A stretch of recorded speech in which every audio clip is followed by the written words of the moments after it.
Les logiciels indispensables pour tout dessinateur en 2024. Bonjour et bienvenue dans cette vidéo. Alors, pour vous répondre, donc évidemment, parce qu'on me pose souvent la question, les logiciels que je préconise de maîtriser pour un dessinateur, c'est déjà AutoCAD. Voilà, ça paraît être la base, mais premier logiciel qui est le plus utilisé et qui est incontournable, même si vous utilisez d'autres logiciels, ça sera AutoCAD. Pourquoi? Parce que tout simplement, c'est la base des WG. Vous allez pouvoir exploiter n'importe quel document qui viennent de Revit, SketchUp ou Beacon Planner ou autre. Donc vraiment, c'est la base. Alors, deuxième outil, ça va être le fameux Revit. Revit pour le côté BIM, de plus en plus utilisé en complément d'AutoCAD. Voilà, il y a des choses qu'on va faire sur AutoCAD et d'autres qu'on fera sur Revit, ou alors même si on utilise une grosse base d'AutoCAD, de plus en plus on va aussi utiliser Revit. Alors, donc AutoCAD, Revit, c'est important d'être à l'aise sur les deux, c'est pour ça que je propose une formation complète sur le sujet où vous pourrez être à l'aise avec ces deux logiciels et bien d'autres.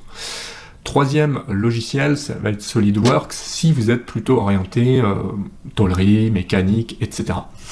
Voilà, donc qui est un logiciel plutôt pour des pièces de type mécanique, mais qui peut avoir son avantage. Ensuite, on finira par le quatrième logiciel, c'est SketchUp. SketchUp très polyvalent, pourquoi? Parce que ça va être beaucoup plus facile à utiliser que Revit, mais ça va permettre d'avoir des rendus immédiats pour les clients. Donc vous pouvez utiliser AutoCAD, vraiment, je vous le conseille à 100%, SketchUp, et si vous voulez aller plus loin, Revit, c'est quand même conseillé, même si vous n'avez que des bases, et SolidWorks, si vous êtes plutôt dans la méca, si vous êtes dans le bâtiment, si vous êtes dans les VRD, il n'y a franchement pas besoin. Si vous êtes dans la mécanique ou la serrurerie, la tôlerie, des choses comme ça, peut-être que ça pourrait être mieux, plutôt que Revit, d'être sur SolidWorks, voilà, qui me permet de faire aussi de la 3D, etc., etc. Voilà pour cette vidéo, j'espère que ça va vous apporter une base.